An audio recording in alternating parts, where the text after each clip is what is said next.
Praise the lord. Hallelujah, hallelujah. దేవునికి మహిమ కలుగును గాక. ఎలా ఉన్నారు? అందరూ బాగున్నారా? సంతోషంగా ఉన్న వాళ్ళు దేవుని స్తుతిద్దాం. రెండు చేతులు ఎత్తి హల్లెలూయా. దేవుడిని స్తుతించుట మంచిదని వాక్యం చెప్తుందండి. కనుక మరి నేను చాలాసార్లు మీకు చెప్పాను, దేవుడిని ఆరాధించడానికి, దేవుడిని గణపరచడానికి మొట్టమొదట దేవుడు పరలోకంలో దేవదూతలను కలుగు చేసుకున్నాడంట. దేవదూతల సృష్టిని దేవుడు సృష్టించాడు.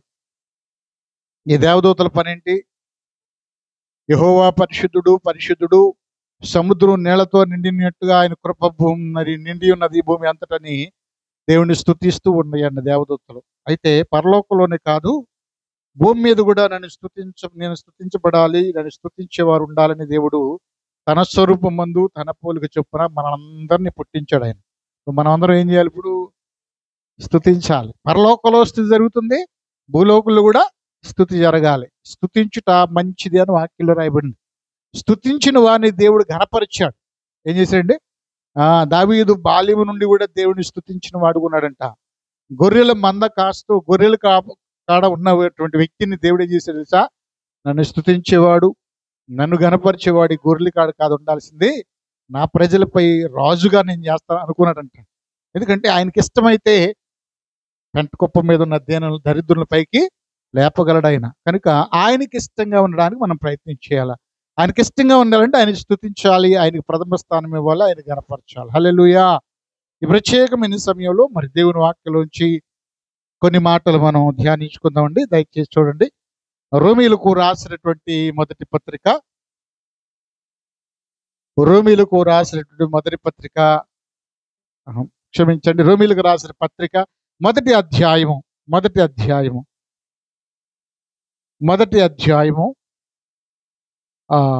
చూద్దాం. 7 వచనాలు చూద్దాం. దయచేసి చదవండి, చక్కగా స్పష్టంగా అర్థమయ్యేటట్టుగా చదవండి. మొదటి నుంచి 7 వచనాల వరకు.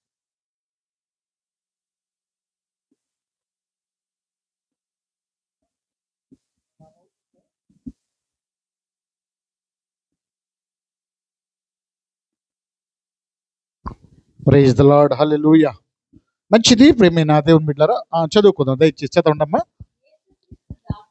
యేసుక్రీస్తు దాసుడను అపోస్తులుడుగా ఉనుటకు పిలవబడిన వాడను, దేవుని స్వార్థ నిమిత్తము ప్రత్యేకించబడిన వాడనైన పౌలు, రోమాలో ఉన్న దేవుని ప్రియులందరికీ అనగా, గమనించండి మాట, పరిశుద్ధులకు ఉండుటకు పిలువబడిన వారందరికీ శుభమని చెప్పారు ఆయనది. ఇది మన ముఖ్యమైనటువంటి మూలవాక్యం. మన తండ్రి అయిన దేవుని ఉండి, ప్రభు అయిన యేసుక్రీస్తు నుండి కృపా సమాధానములు మీకు కలుగునుగాక. ఇది చాలా ప్రధానమైనటువంటి మాట. దేవుడు తన కుమారుణ్ణి మన ప్రభువైన యేసుక్రీస్తు విషయమై ఆ సువార్తను పరిశుద్ధ లేఖనముల యందు తన ప్రవక్తల ద్వారా ముందు వాగ్దానము చేసెను. యేసుక్రీస్తు శరీరమును బట్టి దావీదు సంతానముగాను, మృతులలో నుండి పునరుద్ధానుడైనందున పరిశుద్ధమైన ఆత్మను బట్టి దేవుని కుమారునిగాను ప్రభావముతో నిరూపింపబడెను. ఈయన నామము నిమిత్తము సమస్త జనులు విశ్వాసమునకు విధేయులగునట్లు ఈయన ద్వారా మేము కృపను అపోస్తలత్వమును పొందితిమి. మీరును వారిలో ఉన్నవారై యేసుక్రీస్తు వారుగా ఉండుటకు పిలువబడి ఉన్నారు. దేవుడి మాటలు దీవించునుగాక. చిన్న ప్రార్థన చేద్దాం. దేవుడి వాక్యంలో వచ్చి మనతో మాట్లాడినట్లుగా, పరిశుద్ధుడా, ప్రేమ నమ్మకం కలిగిన మా ప్రియ పరలోకపు తండ్రి, మీ ఘనమైన నామాన్ని బట్టి, శ్రేష్టమైన నామాన్ని బట్టి, ఉన్నతమైన నామాన్ని బట్టి మీకే వందనాలు, వందనాలు, వందనాలు ప్రభువా. గొప్ప దేవుడా నీకు వందనాలు, శక్తిమంతుడా నీకు వందనాలు, బలవంతుడా నీకు వందనాలు, నిత్యుడగు తండ్రి నీకు వందనాలు ప్రభువా. గడిచిన ఆదివారం నుండి ఈ ఆదివారం వరకు నీ రెక్కల చాటున భద్రపరిచి మమ్మల్ని సజీవ లెక్కలో ఉంచిన దేవానికి వందనాలు అయా. ఇప్పటి వరకు బిడ్డలు పాటలు పాడి నీ స్తుతించారు, ఆరాధనలో ఉన్నారు, వాక్య పట్టణంలో ఉన్నారు. దైవ సందేశులకు వెళ్ళుచుండగా ఇదిగో చదవబడిన వాక్య భాగం రోమీయులకు రాసిన పత్రిక 1వ అధ్యాయము అయా ఇదిగో 1 నుంచి 7 వచనాలు మేము చదివాం ప్రభా. ఆ వాక్యంలో ఉన్న భావాన్ని మీరే నాతో మాతో మాట్లాడండి, వాటిని బయలుపరచండి నాయన. నీ మాటలు ఎంతో విలువైనవి, శ్రేష్టమైనవి నాయన. పరిశుద్ధాత్ముడా నన్ను మీ స్వాధీనంలో ఉంచుకోండి. నీ బిడ్డలకు నాయన అర్థమగునట్లుగా అయా వారి హృదయాలకు ఆయన అయా తాకునట్లుగా నీ మాటలు బయలుపరచండి నాయన. నీ వాక్యమే బ్రతికించేది, నీ వాక్యమే నెమ్మదిచ్చేది, నీ వాక్యమే మా జీవితాలు ఆదరణిచ్చేది నాయన.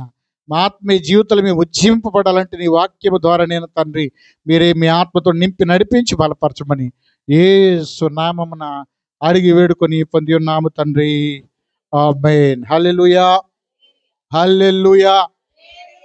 మంచిది ప్రేమైన దేవుని బిడ్డలారా, మనం చదవబడిన వాక్య భాగాన్ని గమనించినట్లయితే దేవుని సేవకుడు పౌలు గారు రోమా పట్టణంలో ఉన్న సంఘానికి ఈ పత్రిక రాస్తూ ప్రభువైన యేసుక్రీస్తు వారు ఎవరు, ఆయన ఎందుకు ఈ లోకంలోకి వచ్చాడు, యేసుక్రీస్తు ఈ లోకంలోకి వస్తాడని ఎవరితో చెప్పబడింది, ఎప్పుడు చెప్పబడింది, ఆయన ఎందుకు శరీరధారిగా వచ్చాడు, ఆయన ఎక్కడ పుట్టాడు, ఆయన మరణించిన విధానము, తిరిగి లేచిన విధానాన్ని, ఆయన ద్వారా వారు పొందుకున్న అపోస్తలత్వాన్ని గురించి, ఆయనను బట్టి మనము విశ్వసించడం వల్ల మనం కూడా ఆయన వారము అనేది సంఘానికి తెలియజేసినట్లు చూస్తాం. నేటి దినాల్లో ఉపదేశాలకి ఆనాటి దినాల్లో ఉపదేశాలకి చాలా ఉందా లేదా? ఇప్పుడు అంతా కూడా ప్రజల ట్రాన్స్లోకి తీసుకెళ్ళిపోతున్నారు. ప్రజల్ని సేవకులు ఏం చేస్తున్నారంటే ఒక ట్రాన్స్లో తీసుకెళ్ళిపోతున్నారు అనమాట, ఒక మాయలోకి తీసుకెళ్ళిపోతున్నారండి. ఇక్కడ అపోస్తులు బోధ వేరు, అపోస్తులు సహవాసం వేరు. అంటే మనకి ఏది ముఖ్యమైనటువంటిది అంటే అపోస్తుల బోధ ముఖ్యమైనది. ఎందుకు అంటే అపోస్తులు ప్రవక్తలు వేసిన పునాది ఎవరు? యేసయ్య. యేసయ్య మీద వాళ్ళు పునాది వేశారు. ఎవరి మీద వేశారండి? యేసయ్య మీద వారు పునాది వేశారు. ఎవరు? అపోస్తులు, ప్రవక్తలు. ఇక్కడ క్రీస్తులో కూడా 2 పునాదులు ఉన్నాయి. చాలాసార్లు చెప్పాను నేను మీకు. ఎన్ని పునాదులు ఉన్నాయి? 1 బండ మీద పునాది, 2 ఇసుక మీద పునాది. ఇప్పుడు బండ మీద పునాది కంటే ఇసుక మీద పునాదిలోనే జనాలు ఎక్కువగా ఆకర్షించబడుతున్నారు. అవును కదా? ఇసుక మీద పునాదిలోనే జనాలు అనేక మంది ఆకర్షించబడుతున్నారు. ఇప్పుడు ముఖ్యమైన మూలపాఠాల్లోనే ఉండకూడదు మనం. ఇంకా మూలపాఠాలు అంటే యేసు ప్రభు పుట్టాడు, యేసు ప్రభు మరణించి లేచాడు, ఈ రెండింటి గురించి మనం మాట్లాడకూడదు. యేసు ప్రభు ఎందుకు పుట్టాడో తెలుసుకోవాలి, ఎందుకు మరణించాడో తెలుసుకోవాలి, ఎందుకు లేచాడో తెలుసుకోవాలి, లేచిన ఆయన ఏమని చెప్పాడో తెలుసుకోవాలి, ఆయన వస్తానని చెప్పిన మాట ప్రకారం మనం ఆయన కొరకు ఎదురు చూడాలి. హల్లెలూయా, దేవునికి మహిమ కలుగును గాక. నేనేమంటానంటే యేసుక్రీస్తు గురించి పూర్తి సమాచారం నువ్వు తెలుసుకోగలిగితే నువ్వు బండ మీద పునాది కట్టుకుంటావు. ఆమేన్. గాలి వచ్చినా, వరద వచ్చినా, వాన వచ్చినా నువ్వు కదల్చబడవు. ఎందుకంటే నీకు ఆయన గురించి పరిపూర్ణమైన విశ్వాసం ఉంది కనుక. అంటే సాతాను గాడు ఏం చేస్తాడంటే ఎంతవరకు కూడా ఈ భూ సంబంధమైన వాటినే మన హృదయాల్లోకి పెట్టి మన హృదయాలను వాడు ట్రాప్ చేస్తూ ఉంటాడు. కొన్ని సందర్భాలు మన జీవితాలను యేసు ప్రభుని కూడా వాడు ట్రాప్ చేయాలనుకుంటా. ఎవడు? సాతాను గాడు. ఏమన్నాడు తెలుసా? ఏమంటే 40 రోజులు ఉపవాసం ఉన్నాడు ఆయన. సాతాను గాడు ఎప్పుడు కూడా ఏం చేస్తాడంటే మన హృదయంలో ఉన్న బలహీనతలన్నీ ఆడికి తెలుసు. ఎవరికి? సాతాను గాడికి తెలుసు. ఆయన 40 రోజులు ఉపవాసం ఉన్న తర్వాత ఆ సాతాను అంటుంది కదా, ప్రేరేపిస్తుంది, ఇదిగో ఈ రాయిని రొట్టిగా చేసుకొని ఆకలి తీర్చుకో. 40 రోజులు మట్టు ఉపవాసం ఉన్నావు, నిన్ను దేవుడు ఉపవాసం ఉండమని కఠిన శిక్ష విధించాడు నీకు. ఇదిగో అయిపోయినాయి కదా, అయిపోయినాయి ఉపవాస ప్రార్థనకి, ఏం పర్లా, ఈ రాయిని రొట్టిగా చేసుకొని తిన. అంటే ఇప్పుడు ఎవరి క్షేమాన్ని కోరుకున్నట్టుగా ఉంది? ఆయన్ని ప్రేమించినట్టుగా, ఆయన మీద సానుభూతి చూపినట్టుగా, ఆయన ఇంటి ఇష్టమైనట్టుగా మాట్లాడుతూ ఉన్నాడు. సాతాను గాడు ఎప్పుడు కూడా వాడు కపటమైన వాడు. చెప్పని పక్కన వాళ్ళతో, ఎలాంటి వాడండి? కపటమైన ప్రేమ చాలా ఇంపుగా ఉంటుందండి చాలా మందికి. లోపల తెలితే గారు గుండె ఆగిపోద్ది. ఎంత ద్రోహం చేస్తాడు అనుకోలేదు అన్నయ్య గారండి, ఎంత మోసపోతాను అనుకోలేదు అన్నయ్య గారండి, ఎంత మంచి మాటలు చెప్పిందో, ఎంత మంచి మాటలు చెప్పాడో అనుకుంటాం. సాతాను గాడు కూడా అలాంటి మాటలే చెప్తూ ఉంటాడు. అంటే దేవుడేమో ఆత్మేమో బాప్తిసం పొందంగానే ఆయన తోచుకుపోయింది. ఎక్కడికి? ఉపవాసం ఉండడానికి తోచుకుపోయింది. ఇప్పుడు ఆ ఉపవాసం అయినాక సాతాను అంటుంది, ఆయన అడిగాడు నాకు ఆకలి అవుతుందని. అది అంటుంది ముందుగానే, 40 దినాలు శరీరాన్ని నలగొట్టుకున్నావు, నీరసం అయిపోయావు, ఆహారం అవసరం నీకు, అసలు ఆహారం లేకపోతే ప్రాణం పోద్దేమో, నువ్వు ఆహారం తిను, ఈ రాయిని రొట్టెగా ఆజ్ఞాపించుకో, బోళ్ళని వరాలు పొందుకున్నావు కదా 40 రోజులు ఉపవాసం ఉండి. హల్లెలూయా. అంటే ఆయన అన్నాడు, వెంటనే అన్నాడు కదండి, మనుషుడు రొట్టె వల్ల మాత్రమే జీవించుడు కానీ దేవుని నోటి మాట నుండి వచ్చు మాట వల్ల. హల్లెలూయా. దేవుని మాట ఏమన్నా బ్రతికించేది. హల్లెలూయా. అందుకని సాతాను ఎప్పుడు కూడా ఈ జీవన సంబంధమైన విషయాల్లో చిక్కపడినట్లుగా, అందుకని ప్రభు కూడా చెప్పాడు, ఏమి తిందుమా, ఏమి తాగుదుమా, ఏమి ధరించుకుందుమా. ఎక్కువగా ఉంటుందా మనకి ఈ సీక్వెన్స్ అంతా? ఎక్కువగా ఉండదా ఉండదా? దాని గురించి మీరు చింతపడొద్దు అన్నాడు ఆయన. అంటే వాడు ఎలాగ మనల్ని చిక్కులు పెడతాడు, ఎలాగ చింతన గురి చేస్తాడు, ఎలాగ దేవుని వైపు తిరగకుండా చేస్తాడు ఆయనకు బాగా. ఇంకోసారి ఉంది కదా, నీవు నా కాళ్ళకు నమస్కారం చేస్తే ఏం చేస్తానట? నీవు నా కాళ్ళకు నమస్కారం చేస్తే లోక రాజ్యముల వైభవము, ఈ లోక రాజ్యముల మహిమ నీకు ఇచ్చేస్తా అంటే అది కూడా ఏం చేసింది? ఆశ. ఈ రోజున చాలా మంది ప్రేమ దేవుని బిడ్డలారా, ఏమండి, ఈ యొక్క కపటమైనటువంటి వాగ్దానాలకు, ఈ కపటమైన బోధలకు, అందుకని అన్నాడు దెయ్యముల బోధ ఎందు అన్నాడు. దెయ్యాల బోధ అంటే ఇదే, సైతాన్ చేసిన బోధ ఇదే. ఆశీర్వాదం చెప్పండి, ఏసుదా దీవెన, ఏమండి, ఇవన్నీ మీకు కలుగుతాయి. అంటే కలగవు అని నేను చెప్పను, దేవుడు నమ్ముకున్నా, కలుగుతాయి తప్పనిసరిగా. కానీ అసలు దేవుడు నిన్నెందుకు పుట్టించాడు, దేవుడు నీ పట్ల కలిగిన ప్రణాళిక ఏంటి, మనం దేవుని కొరకు ఎలా బ్రతకాలి, ఈ లోతైనటువంటి అనుభవంలోకి వాడు వెళ్ళనీడు. ఎవరో?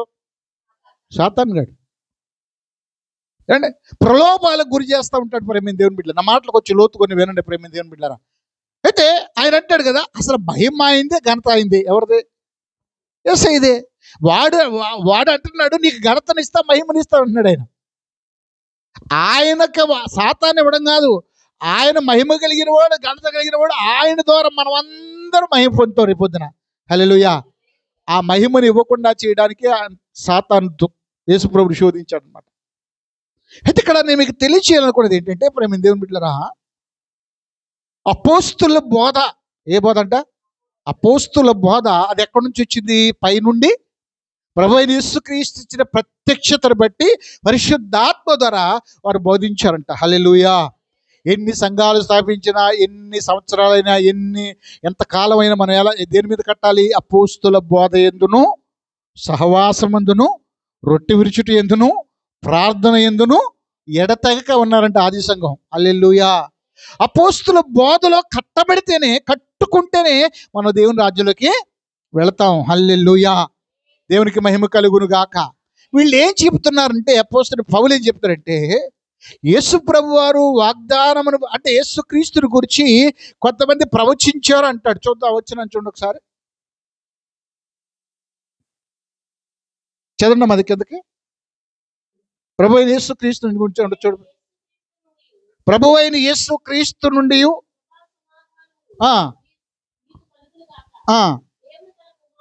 గమనించండి మాట, దేవుడు తన కుమారుణ్ణు మన ప్రభు అయిన యేసుక్రీస్తుని గూర్చినైన విషయమైన ఆసువార్తను పరిశుద్ధ లేఖనములందు తన ప్రవక్తల ద్వారా ముందు వాగ్దానము చేసిన. నిలాపండి ఒకసారి, జ్ఞాపకం చేసుకుందాం. హల్లెలూయా. ఏం చేశాడంట దేవుడు? ఎవరి గురించి అంటే యేసు ప్రభు వారు అకస్మాత్తుగా భూమి మీదకి వచ్చేయాలి. ఆయన యేసు ప్రభు వారు పుట్టక ముందే, యేసు ప్రభు వారు ఈ భూమి మీదకి రాకముందే, యేసు ప్రభు వారు వస్తారు అని, యేసు ప్రభు పుడతాడు అని, యేసు ప్రభు ప్రాణం పెడతాడు అని, యేసు ప్రభు రక్షిస్తాడు అని, యేసు ప్రభు జన్మిస్తాడు అని క్రీస్తు పుట్టక ముందే పాత నిబంధనలు ఎవరున్నారు? ప్రవక్తలు, యాజకులు ఉన్నారు. పాత నిబంధనలు ఎవరున్నారు చెప్పండి, చెప్పాలా? ప్రవక్తలు, యాజకులు ఏం చేస్తారు? యాజకులు ఏం చేస్తారు? బలర్పిస్తారు. అంటే పాత నిబంధనలో యాజకులు ఏం చేస్తారంటే ఇశ్రాయేలు ప్రజలు చేసిన దోషాలు, పాపాలను బట్టి వారు పరిహారం చేసుకోవడానికి దేవుని మందిరం దగ్గరికి వస్తే ఒక గొర్రెను, ఒక మేకను, ఒక పొట్టేళ్ళను బలర్పిస్తే ఆ రక్తాన్ని తీసుకెళ్ళి ప్రత్యక్ష గుడారులోకి వెళ్ళి బలిపీఠం దగ్గర ప్రోక్షించి, అయ్యా వీడి రక్తాన్ని, వీడి పాపాన్ని ఈ రక్తం ద్వారా శుద్ధి చేయని చెప్పేసి ప్రజల పక్షాన యాజకత్వం చేసి వారి పక్షాన ప్రార్థన చేసి బలర్పించి వారిని పరిశుద్ధపరుస్తారు యాజకులు. యాజకుల పని ఏంటండి? బలర్పిస్తారు. ప్రజలు పరిశుద్ధపరచడం, ప్రజల పక్షాన దేవుని దగ్గర విజ్ఞాపన చేయడం ఎవరి పని? మన మాట జాగ్రత్తగా వినాలి. రెండోది ప్రవక్తలు. రెండోది ఏంటి? వీళ్ళ పని ఏంటి?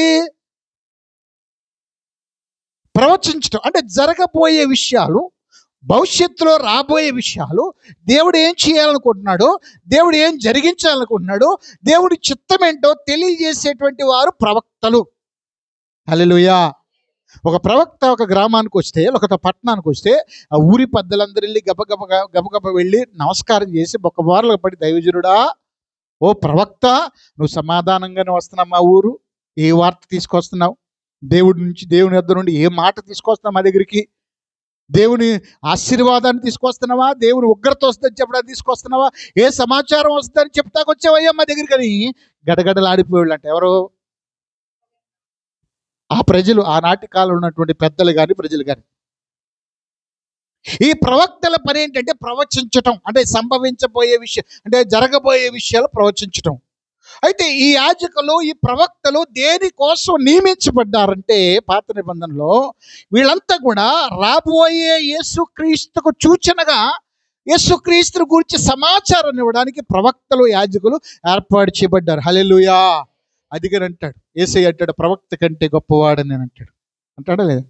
ప్రవక్త కంటే గొప్పవాడని అంటాడు.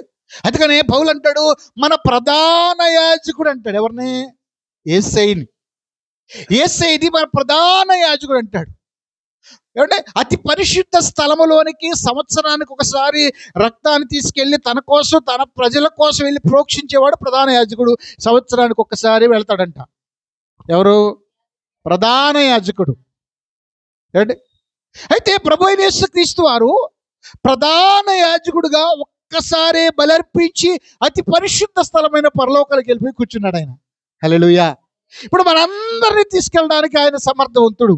ఎక్కడున్నాడు ఆయన? తండ్రి కుడిపార్శ్వన కూర్చున్నాడు. ఇప్పుడు మన ప్రధాన యాజకుడు ఎవరంటే యేసుక్రీస్తు వారు. అంటే ఇటు ప్రవక్తలు కానివ్వండి, ఇటు యాజకులు కానివ్వండి, యేసు ప్రభు కోసం నిర్ణయించబడ్డారు. యేసు ప్రభు గురించి ప్రవచించడానికి నిర్ణయించబడ్డారు. ఈ సత్యము సంఘం తెలుసుకోవాలి.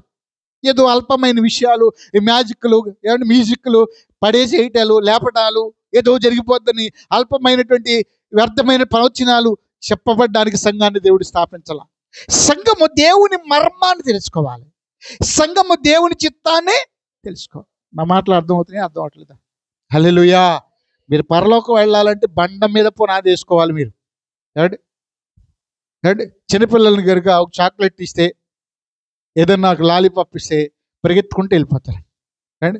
మనం చేసే బోధలు అల్పమైన బోధలు, స్వల్పమైన బోధలు, దేవుని చిత్త ప్రకారమైన బోధలు మనం గ్రహించగలగాలి. హల్లెలూయా.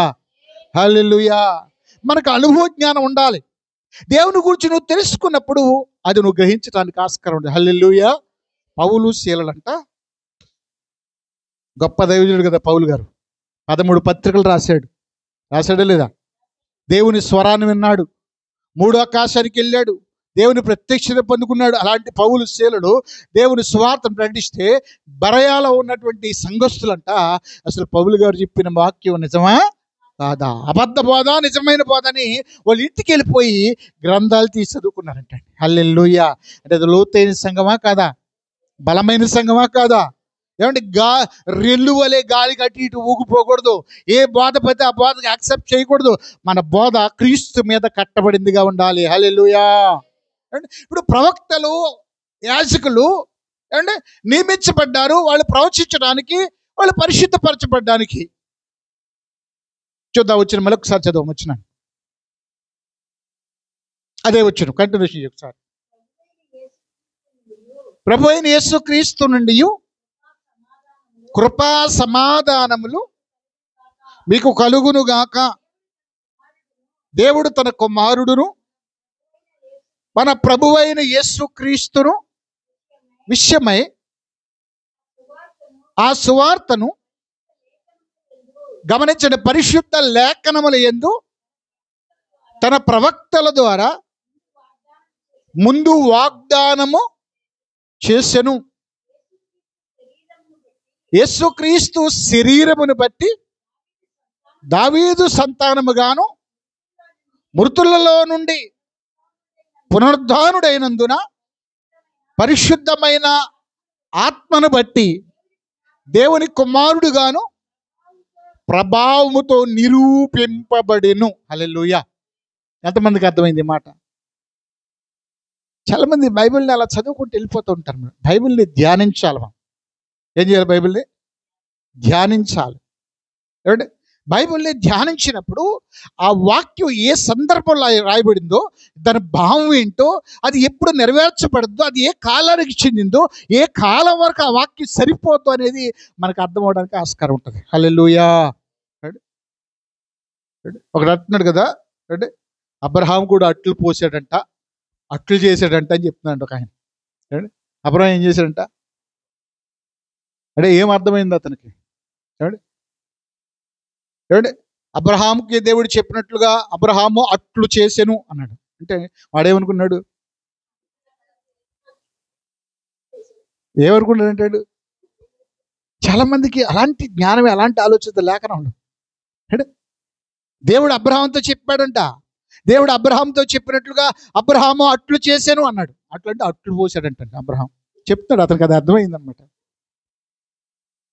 అంటే పదానికి ఉన్న భావము మారిపోతూ ఉంటుంది. అండి ఇక్కడ మనం గమనించినట్లయితే ప్రవక్తల ద్వారా, అపోస్తుల ద్వారా దేవుడు వాగ్దానం చేశాడు తన ప్రజలకి. ఒక మాట జ్ఞాపకం చేస్తా, లూకాసు వార్త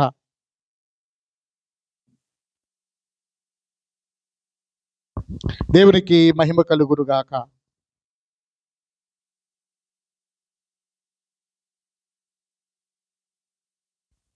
24వ అధ్యాయము 26, 27 వచ్చి చూద్దాం. లూకాసు వార్త 24వ అధ్యాయము 26, 27. గమనించండి మాట. తీశారు అందరూ? లూకాసు వార్త 24, 26, 27. క్రీస్తు ఇలాగూ శ్రమపడి తన మహిమలో ప్రవేశించుట అగత్యము కాదా అని వారితో చెప్పి మోషేయు సమస్త ప్రవక్తలను మొదలుకొని లేఖనములన్నిటిలో నన్ను గూర్చిన వచనములు వారికి లేఖనములు గూర్చిన భావం వారికి 27వ వచనం కూడా అయిపోయిందా? ఇక్కడ ప్రభువైన యేసుక్రీస్తు వారు పునరుద్ధానుడైనాక, మరణించి తిరిగి లేచిపోయాడు. ఆయన ఇద్దరు శిష్యులు అంట. ఎవరు? యేసు ప్రభు శిష్యులు ఎమ్మాయి గ్రామం వెళ్తున్నారు. ఎమ్మాయి గ్రామంలో వెళ్తుంటే వారు మాట్లాడుకుంటున్నారు. ఏమని? ఎంత ఘోరం జరిగిపోయింది యెరూషలేములో, ఎంత అన్యాయం జరిగిపోయింది యెరూషలేములో, ఈ చరిత్రలో యెరూషలేము ఎంత ఘోరం ఎక్కడ జరగలా, అనేక మంది ప్రజలకు మేలు చేసి, ఉపకారం చేసి, స్వస్థతలు చేసి, కుష్ఠరోగులు బాగు చేసి, పక్షవాయు రోగులు బాగు చేసి, చనిపోయిన వారిని కూడా బతికించి మంచి చేసిన వ్యక్తిని ఈ ప్రధాన యాజకులు, శాస్త్రులు అందరూ కలిసి చంపేసి, సిలువేసి పాతిపెట్టేశారు కదా. ఇంత ఘోరం ఎక్కడన్నా జరిగిందా అని మాట్లాడుకుంటూ వెళ్తున్నారంట. ఎవరు?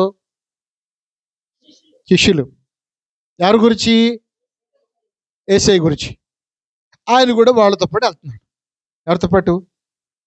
శిష్యులతో పాటు. ఎవరి గురించి మాట్లాడుకున్నారు? ఆయన గురించి మాట్లాడుకున్నారు. ఏమండి? వాళ్ళు ఆయన మీద ఏదో సానుభూతిగా, జాలి కలిగినట్టుగా ఎంత అన్యాయం చేశారు ఆయన్ని, నిజంగా ఆయన ఎంత మంచోడు, రొట్టెలు పంచి పెట్టాడు, ఇన్ని అద్భుతాలు చేశాడు మాట్లాడుకుంటుంటే ఆయన అంటున్నాడు, ఏమంటున్నాడు అప్పుడు? క్రీస్తు శ్రమపడునని, ఆయన శ్రమ పడితేనే మహిమలో ప్రవేశిస్తాడని. సమస్త ప్రవక్తలు చదనమ్మ వచ్చినాన్ని 26 మరొకసారి చూద్దాం, 24, 26. క్రీస్తు ఎలాగూ శ్రమపడి తన మహిమలో ప్రవేశించునని, మహిమలో ప్రవేశించుట అగత్యము కాదా అని వారితో చెప్పి, గమనించండి, ఎవరంట? మోషే ఎప్పుడోడు? క్రీస్తు పూర్వం అంటే ఐగుప్తులో ఉన్నటువంటి ఇజ్రాయెల్ ప్రజలు విడిపించాడు మోషే. మోషేయు సమస్త ప్రవక్తలను మొదలుకొని లేఖనములన్నిటిలోనూ తన్ను గూర్చిన వచనముల భావమును వారికి తెలిపెను. హల్లెలూయా. అంటే యేసు ప్రభువారు అలా మరణిస్తాడని నిర్ణయించబడిందనే విషయాన్ని ప్రవక్తలు నా గురించే చెప్పారు. ఆ ప్రవచన పురుషుడిని నేనే, ఆ మెస్సయ్య నేనే. మోషే చెప్పిన వ్యక్తిని, సమూయేలు చెప్పిన వ్యక్తిని, దావీదు చెప్పిన వ్యక్తిని, యెషయా చెప్పిన వ్యక్తిని, ఇర్మియా చెప్పిన వ్యక్తిని, సమస్త ప్రవక్తలు చెప్పిన వ్యక్తిని నేనే. హల్లెలూయా. ఎవరు చెప్తున్నారన్నమాట? అంటే యేసు ప్రభువారు నిన్న మొన్న పుట్టినవాడు కాడు. ఆయన పుట్టుకను గూర్చి దేవుడు తన ప్రవక్తల ద్వారా ముందుగానే చెప్పాడు. దేవునికి మహిమ కలుగును గాక. అదే అన్నాడు, యేసుక్రీస్తును గూర్చిన ప్రవచనాలను దేవుడు ముందుగానే మన పితరులకి వాగ్దానం చేసేటట్టు. మరొక మాట జ్ఞాపకం చేస్తారు ప్రియమైన దేవుని బిడ్డలారా, దయచేసి చూద్దాం. అపోస్తులు కార్యముల గ్రంథము 10వ అధ్యాయము 43 చూద్దాం, ముగిస్తాను చూడండి ఒకసారి. అపోస్తులు కార్యముల గ్రంథము 10వ అధ్యాయం 43 చూద్దాం. గమనించండి ఈ మాట, తీశారు అందరూ? ఆయన యందు విశ్వాసముంచిన వాడెవడో వాడు ఆయన నామము మూలముగా పాప క్షమాపణ పొందునని ప్రవక్తలందరూ ఆయన గూర్చి సాక్ష్యమిచ్చుచున్నారు. హల్లెలూయా. కొంచెం దీనిని ఆపి దీని గురించి కూడా కొన్ని మాటలు వివరించుకుందాం. ఎవరైతే యేసుక్రీస్తునందు విశ్వాసం ఉంచుతారో ఆ విశ్వాసము ద్వారా వారికి పాపక్షమాపణ కలుగుద్ది అని రాయబడింది. ఏమని రాయబడింది? మన వైపు చూడండి, చక్కగా వాక్యాన్ని వినండి. ఏమని రాయబడిందంట? ఆయన నామము మూలము. ఏంటి ఆయన నామము? యేసు నామము. చెప్పండి, ఏ నామం అంట? యేసు నామం. ఆయనము యేసు అనగా రక్షకుడు, క్రీస్తు అనగా అభిషేక్తుడు. రక్షించడానికి అభిషేకించి పంపబడిన వ్యక్తి యేసుక్రీస్తు వారు. రక్షణ మానవులందరికీ కావాలిగా? కావాలి వద్దా? కొంతమందికేనా? అందరికీ కావాలి. హల్లెలూయా. మళ్ళీ ఒక్కసారి చూద్దాం, వచ్చిన చదవమ్మా, చదవమ్మా. ఆయన యందు విశ్వాసం ఉంచువాడెవడో వాడు ఆయన నామము మూలముగా పాప క్షమాపణ పొందునని. హల్లెలూయా. ఇప్పుడు ఆయన నామములోనే రక్షణ, ఆయన నామంలోనే పాప క్షమాపణ అని ఎవరు చెప్పారు? యేసయ్య చెప్పలా. హలో, నా మాట వినాలి. ఎవరు చెప్పలా? అంటే యేసయ్య వచ్చి నాకు చెప్పాడు. యేసయ్య కంటే ముందు ఎవరు చెప్పారు? అర్థమవుతుందండి? యేసయ్య కంటే ముందు ఏమండి అపోస్తులు చెప్పలా, ప్రవక్తలు చెప్పారు. యేసు ప్రభు రాకముందే ఆయన వస్తాడు, ఆయన యందు విశ్వాసం ఉంచితేనే మీ రక్షణ. అందుకనే ప్రేమైన దేవుని బిడ్డలారా, పేతురు, ఆంద్రియా వెళ్ళి పిలుపుతుంటారు, మేము మెస్సీని కనుగొన్నాం, మేము ఆయన కనుగొన్నాం, వచ్చి చూడమని చెప్పారంట అందరికి. అంటే పిలుపుకి, నతానియేలుకి చెప్పారండి. అంటే ఇక సమరయేశ్వరి చెప్తుంది ఏమని? మెస్సీ వస్తాడని మేము ఎదురు చూస్తున్నామయ్యా, ఆయన వచ్చినప్పుడు మాకు సమస్తము తెలియచేస్తాడు. అంటే మెస్సీ వస్తాడని ఎవరు చెప్పారు? ప్రవక్తలు చెప్పారు. చెప్పండి ఆ మాట. ఎవరు చెప్పారండి? ఆ ఆ ప్రవక్తలే గ్రంథాలు రాశారు, లేఖనాలను రాశారు. ఆ ప్రవక్తలే దేవుని వాక్యాన్ని భద్రపరిచారు రాసి. హల్లెలూయా, దేవునికి మహిమ కలుగును గాక. ఇక్కడ అదే చెప్తున్నాడు. ఏం చెప్తున్నాడు? నేను జాగ్రత్తగా గమనిస్తే ప్రేమ దేవుని బిడ్డలారా, ప్రవక్తలు సాక్ష్యమిచ్చిరి. ఎవరు సాక్ష్యం ఇచ్చారు? ఏమిచ్చారు? ఈయన నామమందు విశ్వాసం ఉంచిన వాడెవడు పాపక్షమాపణ వాడు పొందుకుంటాడు. హల్లెలూయా. ఎవరు చెప్పారు? ప్రవక్తలు చెప్పారు. ఎవరు చెప్పారు? క్రీస్తు శ్రమపడి మరి తిరిగి లేస్తాడని ప్రవక్తలు చెప్పారు. యేసుక్రీస్తు గురించిన వాగ్దానం గురించి ఎవరు ప్రవచించారు? దేవునికి మహిమ కలుగును గాక. ఓకే, ఇంకో మాట చూద్దాం. లూకాసు వార్త 1వ అధ్యాయము 68వ వచనం చూద్దామా? 68వ వచనం చూద్దాం, ముగిస్తాను. చూడండి ఒకసారి. లూకాసు వార్త 1వ అధ్యాయము 68వ వచనం చూద్దాం. 68. ప్రభువైన ఇశ్రాయేలు దేవుడు స్తుతింపబడును గాక. ఎవరు? ఇశ్రాయేలు దేవుడైన స్తుతింపబడును గాక. ఆయన తన ప్రజలకు దర్శనమిచ్చి ఏమిచ్చాడంట? దర్శనము, విమోచనము. ఇప్పుడు యేసు ప్రభు దర్శనం ఇచ్చాడు 2020 సంవత్సరాల క్రితం, అవునా కదా? ఆయన విమోచన ఇచ్చాడు. అంటే ఈ వాక్యాన్ని చెప్తున్నారు, ప్రవచిస్తా ఉన్నాడు అన్నమాట. చెప్తా వచ్చినాన్ని. తన సేవకుడైన దావీదు వంశమునందు మన కొరకు రక్షణ శృంగము. హల్లెలూయా. రక్షణ శృంగమును, రక్షణ శృంగము అనగా మన శత్రువుల నుండి, మనల్ని ద్వేషించు వారందరి నుండి తప్పించి రక్షణ కలుగజేసెను. గమనించండి, దేని గురించి? రక్షణ గురించి, విమోచన గురించి, రక్షణ శృంగమును గురించి. ఓకేరా? నా మాట లోతుకొని మనసు పెట్టాలా? దీన్ని గురించి ఏం చెప్పారు? దేని గురించి? పైన చెప్పుకున్నవన్నీ కూడా వాటి గురించి, యేసు ప్రభు జననాన్ని గురించి, ఆయన రక్షణ గురించి, ఆయన విమోచన గురించి. ఆది ఎప్పుడంట? సృష్టి ఆరంభంలోనే ఆదాంతో చెప్పాడు దేవుడు ఫస్ట్. అర్థమవుతుందండి? ఆది నుండి తన పరిశుద్ధ ప్రవక్తల నోట పలికించి. ఎవరంటే ఆది నుండి ప్రవక్తలు ఎవరు? కొంచెం లోతుకి వెళ్దామా? చెప్పాలి. ఆది నుండి ప్రవక్తలు ఎవరు? పర్లే చెప్పండి, నో ప్రాబ్లం. మీకు తెలిసినవి చెప్పండి, నో ప్రాబ్లం. ఆది నుండి ప్రవక్తలు అంటే ఎవరెవరు? మోషే, అబ్రహాం. ఎవరు ప్రవక్తలు? Abraham, okay. మోషే, ఓకే. ఇంకా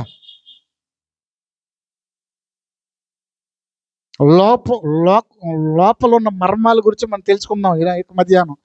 యోధా రాసిన పత్రిక, యోధా రాసిన పత్రిక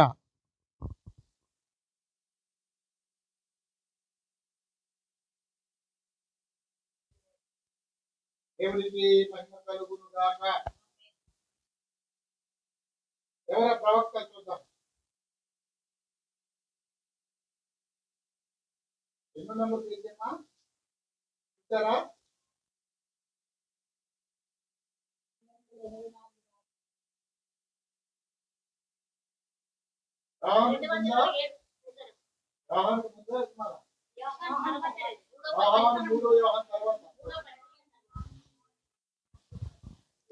దేవునికి మహిమ కలుగును గాక.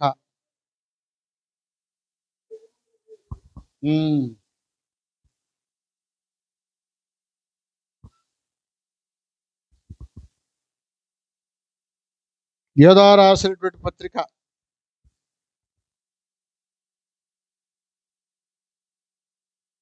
14వ వచనం చూద్దామా? ఆదాము మొదలుకొని ఏడవ వాడైన హల్లెలూయా. ఎవరంట? ఏ ప్రవక్తలు? ఆది ప్రవక్తలంట. ఎవరెవరు ఉన్నారు వీటిలో? ఆదాము మొదలుకొని ఏడవ వాడైన వీళ్ళే ఆది ప్రవక్తలు. వీళ్ళు కూడా ప్రవచించారంటండి. ఎవరి గురించి? ప్రభు అయిన యేసుక్రీస్తుని గురించి. ఏమండి? హానోకు వరకు ఆది ప్రవక్తలు అన్నమాట వీళ్ళు. అక్కడ ఏమన్నాడు మనం చదివిన వాక్య భాగంలో? ఆది నుండి వచ్చేయండి. యోధ పత్రిక కాకుండా మనం చదివాం కదా. ఏం చదివాము? లోకాసు వార్త చదవండి.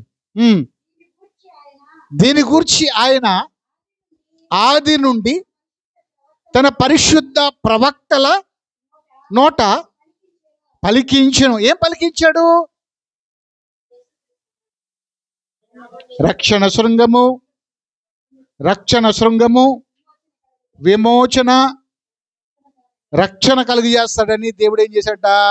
ప్రవక్తల ద్వారా పలికించాడు. హల్లెలూయా.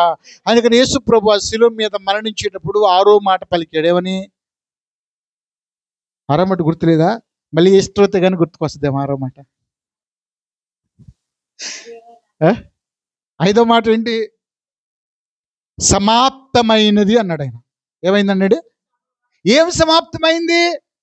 ప్రవక్తల ప్రవచనాలు, ధర్మశాస్త్రము సమాప్తమైంది. ఆది నుండి ఏ ప్రవక్తలైతే ప్రవచించారో ఆ ప్రవచనాలన్నీ నెరవేర్చాను, నా ఆత్మను దేవునికి అప్పగిస్తున్నానని చెప్పాడు ఆయన. హల్లెలూయా.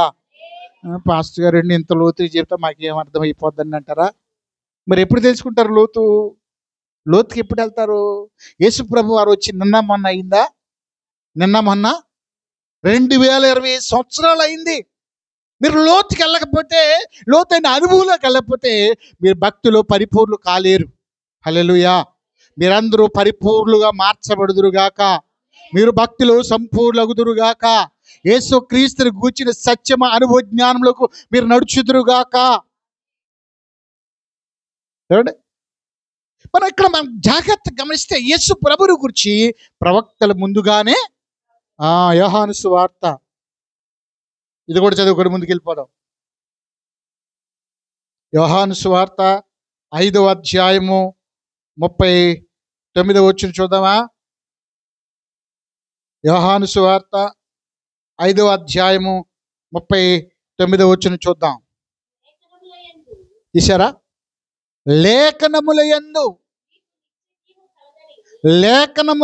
మీకు నిత్య జీవము కలదని తలంచుచు వాటిని పరిశోధించుచున్నారు. హల్లెలూయా. దేన్ని పరిశోధిస్తున్నారంట? లేఖనాలంటే ఏంటి? దేవుని వాక్యం. దేవుని వాక్యాన్ని దేవుడు అనుగ్రహించాడు. ఇప్పుడు ఈ మాట పరిచయలతో, శాస్త్రాలతో ప్రభు చెప్తున్నాడు. ఇక్కడ మీరు వాక్యాన్ని చదువుతారు కదా, గ్రంథస్థం చేస్తున్నారు కదా, మీరు బోధిస్తున్నారు కదా, వాక్యాన్ని ఉపదేశిస్తున్నారు కదా, లేఖనాలు చదివితే మనకు నిత్యజీవం అనుకుంటున్నారు కదా. అదే రీతిగా లేఖనాలు నన్ను గూర్చి సాక్ష్యం ఇస్తాయి అన్నాడు ఆయన. వాక్యం, లేఖనం అంటే ఏంటి? దేవుని వాక్యం ఉంటుంది. ఆది యందు వాక్యం ఉండెను, వాక్యము దేవుని యొద్ద ఉండెను, వాక్యము దేవుడై ఉండెను. ఇప్పుడు ఈ లేఖనాలు జరిగేవి, జరగబోయి, జరుగుచున్నవి, జరిగిపోయినవి, సమస్త విషయాలు చెప్తున్నాయి మనకి. అర్థమవుతుందా? ఇప్పుడు లేఖనాలు పరిశీలిస్తే యేసు ప్రభు వారు ఎప్పటివాడు, ఎప్పుడు పుట్టాడు, ఎప్పుడు మరణించాడు, తిరిగి ఎప్పుడు వస్తాడు, పూర్తి సమాచారం మనకు లేఖనాల్లో రాయబడింది. ఓకేనా? మన మాట అర్థమవుతుందా? అయితే ఇప్పుడు లేఖనాలు మనం చదువుతూ ఉన్నప్పుడు ఏమంటే మనకి కొత్త విషయాలు తెలుస్తాయి. హల్లెలూయా. ఏంటి, నేను బైబిల్ పూర్తిగా కంప్లీట్ అంటే బైబిల్ని నేను ప్రారంభ దినాల్లో 2 సార్లు 3 సార్లు అవి చేసేవాడిని. సంవత్సరానికి 2 సంవత్సరాలు బట్టి బైబిల్ అవట్లా, చిన్న అక్షరాలుగా కనపడుతున్నాయి. సరిగ్గా కనపడే స్పెడ్స్ వేసుకున్న కూడా కనపట్టాల. బైబిల్ చదవడం మానేసి ఆ టయానికి దేవుని యొక్క ఆత్మ ద్వారా దేవుని ఉపదేశం చేస్తాను. కానీ దేవుడు నన్ను ప్రేరేపించి, కాదు నా వాక్యం చదవాలి మళ్ళీ అన్నాడు. వెంటనే నేను మొన్న 1700 పెట్టి బైబిల్ తీసుకున్నాను. నేను బైబిల్ చదువుతున్నప్పుడు నాకు కొత్త విషయాలన్నీ దేవుడు బయలుపరుస్తున్నాడు. దాన్ని చదివితే బయలుపరచబడుతుంది, చదవకపోతే తెలుసుకోలేం మనం. అందుకని దాన్ని దివారాత్రులు ఏం చేయాలి, మనం ధ్యానించాలి, చదవాలి, ధ్యానించాలి. అంటే నేను రాత్రి రోమీలకు రాసిన పత్రిక చదువుతున్నప్పుడు ఈ మాటని నా హృదయంలో పెట్టాడు, వీటిని రేపు ఉపదేశించాలని ప్రభు ప్రేరేపిస్తే ఇంత డెప్త్లోకి తీసుకెళ్ళి మిమ్మల్ని అందరూ కూడా. అంటే లోతుకున్నాయా, పైన కొన్నాయా? చాలా లోతుకుంటాయి దేవుని మాటలు. అందుకని మర్మాలు అన్నాడు, మర్మాలు. అందుకని యేసు ప్రభు అంటాడు, చిన్నపిల్లలారా మీరు ధన్యులు, దేవుని రాజ్య మర్మములు ఎరుగుట మీకు అనుగ్రహించబడి ఉన్నవి. హల్లెలూయా. పెద్ద పెద్ద చర్చిలు కూడా మంచి ఉపదేశాలు ఉంటాయి. ఇప్పుడు ఏదో పైన ఏమండి చెప్పేసి అనౌన్స్మెంట్లు చేసుకొని, ఏమండి ప్రకటనలు చేసుకొని అనేక రకాలైనటువంటి సమయాలను వ్యర్థం చేసుకున్నారు చాలా సంఘాల్లో. ప్రేమ దేవుని బిడ్డలారా, లోతైన అనుభవంలోకి మనం వెళ్ళాలి. ఇక్కడ అంటాడు కదా, యేసయ్య అంటాడు కదా పరిశీలితో శాస్త్రులతో, మీరు లేఖనముల పరిశీలించి చదవండి. వచ్చినాను ఒకసారి. లేఖనముల యందు మీకు నిత్య జీవము కలుగునని. ఏం కలుగుద్దంట? ఒక్క నిమిషం. యేసు ప్రభు అంటాడు కదా, దేవుని కుమారుని ఎరుగుటయే నిత్య జీవం అంటాడు. నిత్య జీవం ఎప్పుడు వస్తుందండి మనకి? దేవుని కుమారుణ్ణి ఎరుగుటయే నిత్య జీవం, ఆయన విశ్వసించుటయే నిత్య జీవం. ఇక్కడ లేఖనం ఏం చెప్తుంది? మీకు నిత్య జీవము కలిగిన లేఖనాలు పరిశీలిస్తున్నారు. ఆ లేఖన సారాంశమే యేసయ్య. ఆమేన్. అంటే లేఖనాల్లో చెప్పబడినటువంటి వాడిని కనుగొనడమే, ఆయన విశ్వసించడమే, ఆయన అంగీకరించడమే నిత్య జీవం. ఆమేన్. హల్లెలూయా. లేఖనాలు చదువుతున్నారంటే కానీ ఎవరి దగ్గరికి రావట్లా? యేసయ్య దగ్గర రావట్లా. హల్లెలూయా. ఎప్పుడైతే నువ్వు యేసయ్య దగ్గరికి వస్తావో, ఎప్పుడైతే యేసయ్యని విశ్వసిస్తావో, ఎప్పుడైతే యేసయ్యని అర్థం చేసుకుంటావో, నువ్వు నిత్య జీవము కలిగిన వాడు. అందుకని ఒక రోజున యేసు ప్రభు వారు తన యొద్దకు చాలా మంది ప్రజలు వచ్చారంటండి. ఎంతమంది వచ్చారండి? వేల మంది ప్రజలు వచ్చారంటండి. వచ్చినాక ఆయన ఒక రోజు అన్నాడు కదా, ఏమన్నాడు తెలుసా? మీరందరూ కూడా నా దగ్గరికి రొట్టెలు తింటాకే వస్తున్నారు, రొట్టెలు పెడతాను నా దగ్గరికి వస్తున్నారా అన్నాడంట. ఆ మాటకు చాలా మంది నొచ్చుకున్నారంటే. ఈయనేదో ఈయన దగ్గరికి ఏదో వస్తే ఈయన అలా మమ్మల్ని మిస్అండర్స్టాండింగ్ చేసుకున్నాడు, రొట్టెలు తింటాకు వస్తున్నారు అన్నాడు. ఆయన ఒకటే అన్నాడు, ఏమన్నాడు కదా, రొట్టెలు తినడానికి వస్తున్నారు కానీ సూచిక్రియలు చూచటం వలన మీరు రావట్లేదు అన్నాడు. ఇప్పుడు రొట్టెలు 5 రొట్టెలు ఉన్నాయి, 2 చేపలు ఉన్నాయి, వేల మంది జనాలు ఉన్నారు. 5 రొట్టెలు తీసుకున్నాడు, 2 చేపలు తీసుకున్నాడు, ప్రార్థన చేశాడు. 5,000 మంది తినగా ఇంకా 12 గంపలు మిగిలింది. ఇప్పుడు వచ్చిన ప్రజలు, ఇది ఎలా సాధ్యం, ఈయన ఎవరు, ఈయన ఎలా చేయగలిగాడు, అయ్యి బాబు ఈయన దేవుని నుంచి వచ్చాడని వారు విశ్వాసాన్ని పెంచుకోవాలి. ఆ సూచక్రియ అందుకు జరిగింది. కానీ వీళ్ళు ఆ రొట్టెలు మాత్రమే తింటున్నారు, కానీ ఈయన చేసిన సూచక్రియ మాత్రం మరి కోపం వద్దా రాదా? భోజనాలు పెట్టే జనాలు బాగు చేసుకోవడం ప్రయోజనం ఉంది. ఈరోజు చాలా సంఘాలు అది జరుగుతుంది. ఆ సంఘంలో భోజనాలు పెడతారండి, ఎందుకంటే జనాలు నిండిపోతున్నారు. అంటే భోజనాల కోసం వెళ్తున్నాం సంఘానికి? ఆత్మీయమైన ఆహారం కోసం వెళ్ళాలి మనం. ఏంటి ఆత్మీయమైన ఆహారము? వాక్యం ఆత్మీయమైన ఆహారం. భౌతిక ఆహారం తింటాం, అయిపోద్ది. కానీ ఆత్మీయ ఆహారాన్ని మనం తింటే ఆత్మలో బలపరచబడతాం. ఆమేన్. ఏ ఆహారం ముఖ్యం? అందుకని ఆయన అన్నాడు, క్షయమైన ఆహారం కొరకు కష్టపడుకుని అక్షయమైన ఆహారం కొరకు. నేను చెప్పలే ఎన్ని బైబిల్లో రాయబడిన మాటలు. మీరు బైబిల్ బాగా చదివితే ఆ మాటలు మీకు అర్థం అవుతుంది. నాకు బైబిల్ తప్ప ఏ పుస్తకం తెలియదు, నాకు బైబిల్ మాత్రమే తెలుసు. ఇక్కడ బైబిల్లో ఉన్న మాటలు మీకు చెప్తాను నేను. అవే నిత్య జీవపు మాటలు. చదవమ్మ, వచ్చినాను ఒకసారి.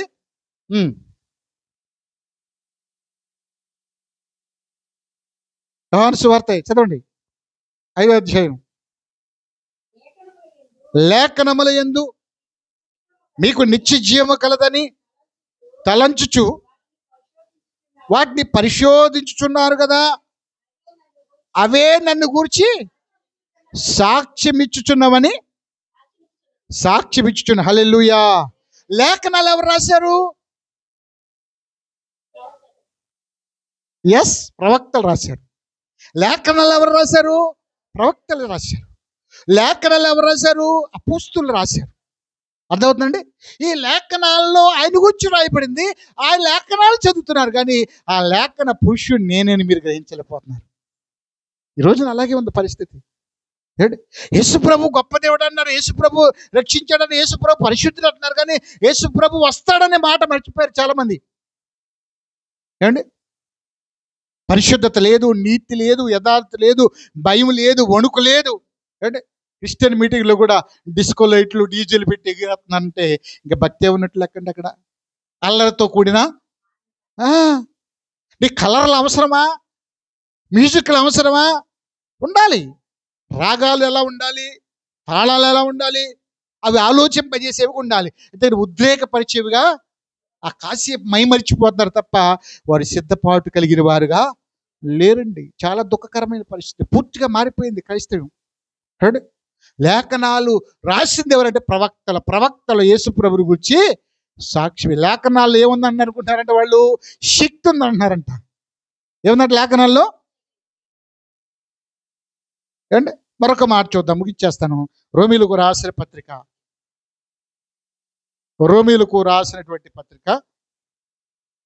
16వ అధ్యాయము 25వ వచనం చూద్దాం. 16వ అధ్యాయం 25వ వచనం.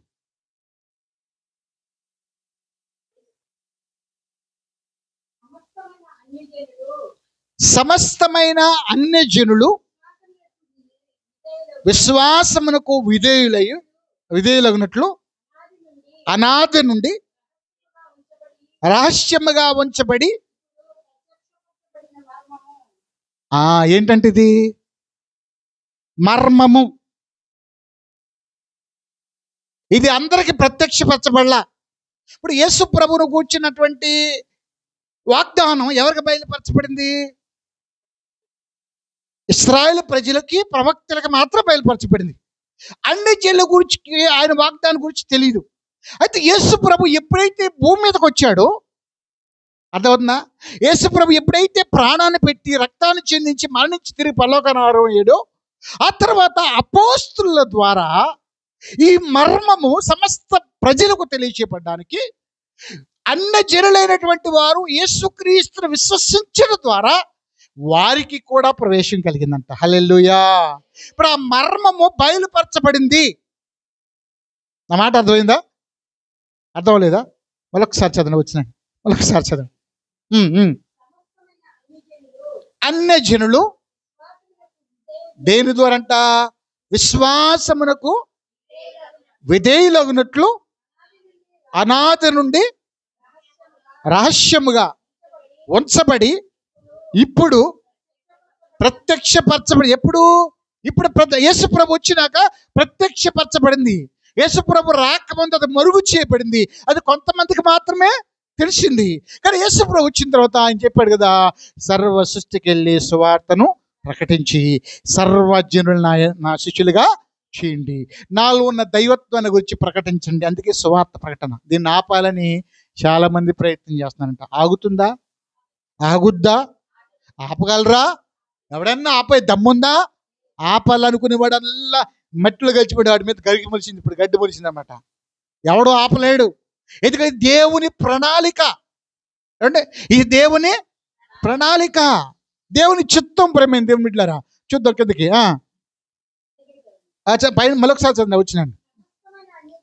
సమస్తమైన అన్ని జనులు విశ్వాసము వలన విధేయులగునట్లు అనాది నుండి రహస్యముగా ఉంచబడిన ఇప్పుడు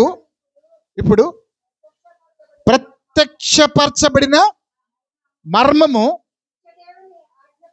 నిత్య దేవుని ఆజ్ఞ ప్రకారము ప్రవక్తల లేఖనముల ప్రకారం మనకి.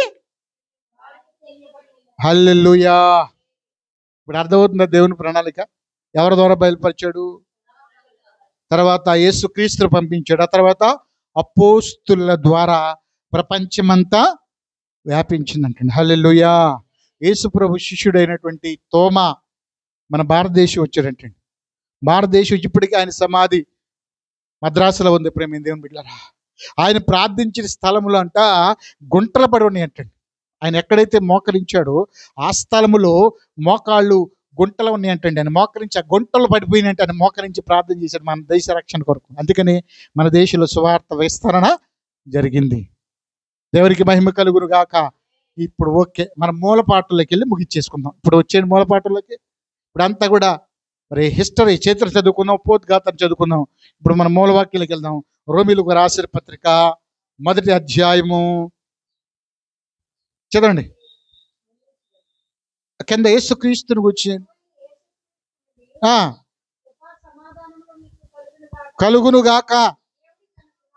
దేవుడు తన కుమారుడును మన ప్రభువైన యేసుక్రీస్తు విషయమైన ఆ సువార్తను పరిశుద్ధ లేఖనముల యందు తన ప్రవక్తల ద్వారా ముందు వాగ్దానము చేసెను. యేసుక్రీస్తు శరీరమును బట్టి ఎందుకు దావీదు సంతానంలో పుట్టాడు?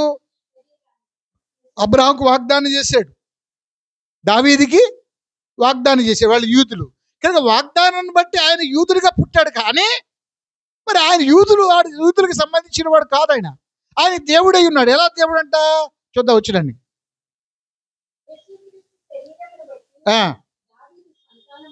దావీదు సంతానముగాను మృతులలో నుండి పునరుద్ధానుడైనందున పరిశుద్ధమైన ఆత్మను బట్టి దేవుని యేసుప్రభు ఎలా పుట్టాడంట? ఇప్పుడు దేవుని వాక్యం పడతాను అలా వచ్చి నా వైపు చూడండి. దేవుడు ఆత్మ. దేవుడు అనంట ఆత్మ. దేవుడు ఆత్మ. ఆత్మ శరీరాన్ని అమర్చుకొని శరీరధారికి లోకంలోకి వచ్చాడు. అంటే యేసు ప్రభు కూడా దేవుడే. అర్థమవుతుంది మీకు? ఆత్మ అయిన దేవుడు శరీరాన్ని ధరించుకొని వచ్చాడంతే. హల్లెలూయా.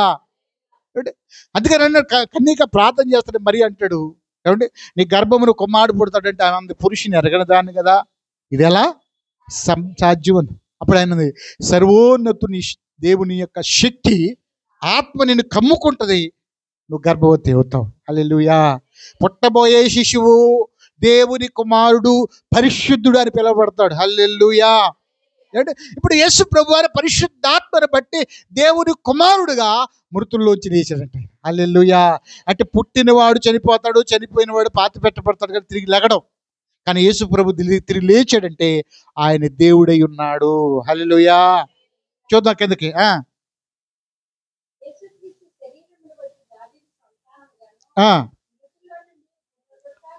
పునరుద్ధానుడైనందున పరిశుద్ధమైన ఆత్మను బట్టి దేవుని కుమారుడుగాను ప్రభావముతో నిరూపింపబడెను. ఈ చాలా విషయాలున్నాయి, సమయం లేదు చాలా విషయాలు మనం చర్చించుకోవడానికి. నిరూపింపబడిన దానికి కూడా మనం కొన్ని విషయాలు మనం డిస్కషన్ చేసుకోవాల్సి ఉంది. నిరూపించుటంటే రుజువుపరచటం. ఏమంటే ఒక మాట అందానికి ఒక ఆమెని, అక్కయ్య నువ్వు ఆ మాట అన్నావు అంటే, నేను ఎప్పుడు అన్నాను పదా, రుజువు చేద్దాం పదా అంటే అప్పుడు క్లారిటీ వచ్చేస్తుంది, అది నిజమా కాదు. ఇక్కడ యేసు ప్రభు వారు దేవుని కుమారుడని నిరూపింపబడ్డంట భూమి మీద. ఈయన ఎవరో, ఈయన మాటకి తుఫాను, వర్షము, సముద్రం కూడా అణిగిపోతుంది, ఈయన మాటకు సముద్రం ప్రకృతికు లోబడుతుంది అన్నారంట. అంటే ఈయన ఎవరు? దేవుడై ఉన్నాడు. హల్లెలూయా. మనం ఆపగలమా? ఆపలేము. మన మాట ఏంటియా ఏంటది? ఇదేనా? ఇక మీదట నీ పళ్ళు ఎవడో తినకుందురుగా కన్నాడంతే, తెల్లారిపాటికి ఎండిపోయిందండి చెట్టు. దేవుడు ఏ మాట చెప్తుంది జరవేస్తుంది. అది ఆయన యేసు ప్రభు ద్వారా అలా జరిగింది కనుక ఆయన దేవుడై ఉన్నాడు. హల్లెలూయా. నిరూపింపబడ్డాడంటే ఎవరు? యేసు ప్రభు వారు. ఇంకా కింద చదవండి. ఈయన నామము నిమిత్తము సమస్త జనులు విశ్వాసమునకు విధేయులగునట్లు ఈయన ద్వారా సమస్త జనులు విధేయులు అవ్వాలంట. ఎవరి ద్వారా?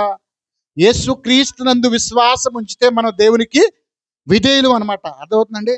అందుని బట్టి మేము అపోస్తలత్వం పొందారు, మీరు కూడా ఆయన విశ్వసిస్తే క్రీస్తు వారుగా, ఎవరు అంటే మనం క్రైస్తవులముగా దేవుడు మనల్ని నిర్ణయించుకున్నాడంట. హల్లెలూయా. అందుకని ఎవడైనా క్రైస్తవుడు అయినందుకు సిగ్గుపడొద్దు, బాధపడొద్దు అంటాడు పౌలు. పేతురు అంటాడా లేదా? కనుక ప్రేమ దేవుని బిడ్డలారా, దేవుని ఏర్పాట్లు మనం అందరం ఉన్నాం కనుక యేసు ప్రభు ఎవరు, ఆయన ద్వారా మనకేం కలిగిందని గ్రహించుకొని మన విశ్వాసులు ముందుకు సాగుదాం. దేవుడి మాటలు దీవించును గాక. ఆమె తల్ల వంచని ప్రార్థన చేద్దాం. తల్ల వంచని ప్రార్థన చేద్దాం. ప్రేమ దేవుని బిడ్డలారా, ప్రతి వారం కూడా ప్రార్థన చేద్దాం. తలలు వంచండి, ప్రార్థన చేద్దాం. తలలు వంచండి. దయచేసి ఎవ్వరు కూడా మౌనం ఉండొద్దు. ఎవ్వరు కూడా మౌనం ఉండొద్దు. ప్రేమ దేవుని బిడ్డలారా, ఎవరు మౌనం ఉండొద్దు. ఎవ్వరు కూడా మౌనం ఉండొద్దు. ప్రేమ దేవుని బిడ్డలారా.